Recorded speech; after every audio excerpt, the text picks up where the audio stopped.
So I just finished an absolutely dreadful few hours of job searching. I know, in this economy, it's kind of crazy. And something came across my mind, something I wish I knew going in that I don't think many people thought to tell me when I started going to college. And that's because you're kind of pushed to attend as soon as you finish high school, and I always thought that was kind of cruel because, yeah, as if you know what you want to do at the age of 18. The amount of people I know in my friend group who, at the age of 16 thought that they weren't going to make it this far, or were convinced that for some reason they were going to die in a few years, and now they're just left here to raw dog life like the rest of us with zero plan. It's a pretty high amount, an amount that I think is way higher than it should be. I know a lot of that is because of depression and teenage angst and all that bullshit. So, I guess this video is for people who are in that situation. People who, like my friends or like me, were going in with zero plan and now they're forced to make a choice. So don't consider this your one-stop shop for every answer you've ever had because, look, I'm probably not much older than you. I'm 22. I just made my choice and now I have to live with my choice. I'm just saying something that I think I wish I could have heard when I was going to make this choice back in the day, because it might have affected the way it came out just a little bit. And that thing is, when you're searching for a job, everyone knows you're bullshitting. Searching for a job is basically a big social deduction game. You're lying to the hiring managers. They know that because that's probably how they even got there in the first place, and they're lying to you because they need you to be interested in the job, and the boss is probably lying to them because they never intended to actually hire anyone in the first place. Because after all, that's money that would be coming out of their pockets that they would be using so they could pay you. So what that basically means is that the entire interview process is the most inefficient game of two truths and one lie, where things are flipped and they're trying to find out the one thing that you're telling the truth about. And because of that, there's one thing in this world that you cannot fake, and that people will sense, even if they're lying to themselves and everyone is lying to each other. And that's passion. So, bear with me for a second while I explain my thoughts on this. I studied two good things. I'm about to graduate with two separate degrees in those very good programs. What I studied was cybersecurity and computer science. So whenever anyone hears that, I always hear the exact same empty praise. Wow, you're going to be making a lot of money. Or, wow, so you must be really smart. And if you can't tell from what I do on this YouTube channel, anyone who has known me for literally more than 5 minutes knows that both of those things are completely bullshit. So what I'm about to say is completely my fault. I will never push the blame on anyone else because I think as a man that you should take responsibility for your actions. That being said, I never paid attention, nor did I actually internalize anything that I studied over the past 6 years.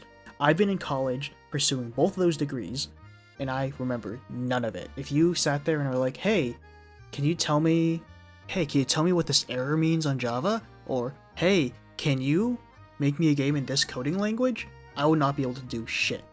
And that's honestly for one simple reason. I had no passion or interest in those degrees. I only pursued them because I heard they were good.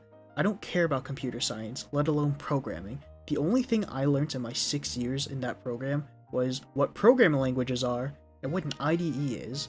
Everything else I had done was basically just searching Google for answers and putting in that information when I needed it. Dude, it's gonna be so funny if, let's say this doesn't work out and I wind up having to work a normal job. And my boss finds out what I'm saying here, he's gonna look at me and be like, curious.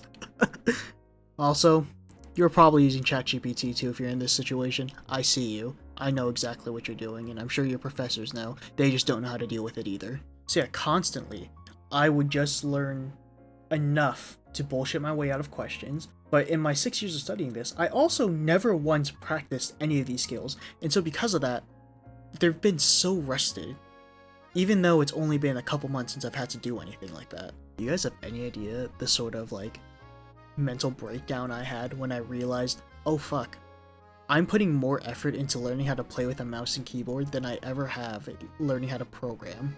So because of that, I never wanted to talk to someone about what I do because it was already work to me.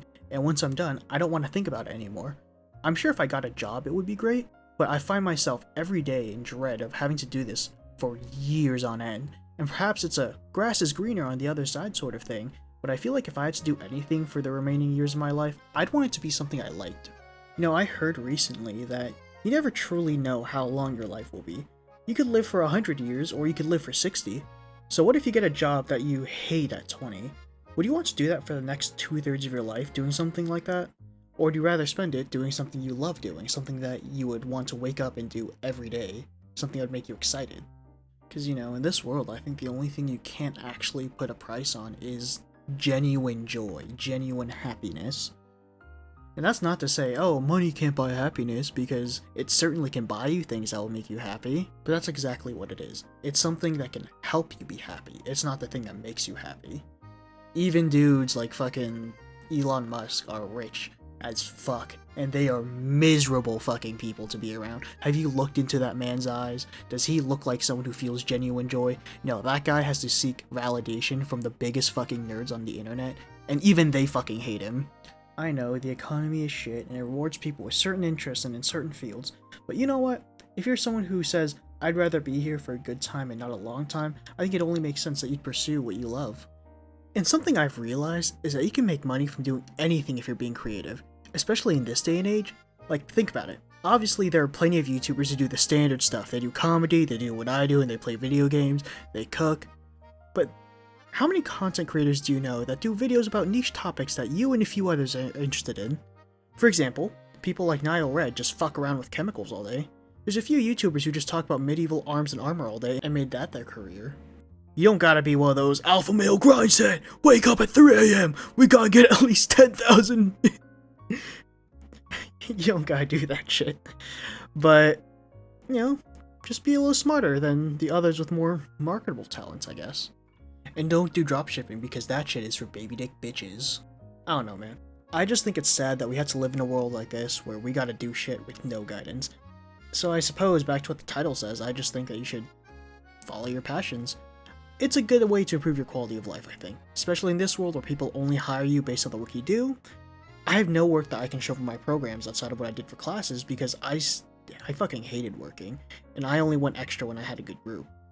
So it's easier to find work if you have qualifications that you can show off that aren't just degrees that say, hey, I wasted years of my life doing this, and I spent money doing this. Does anyone else get what I'm saying? Do they agree with me?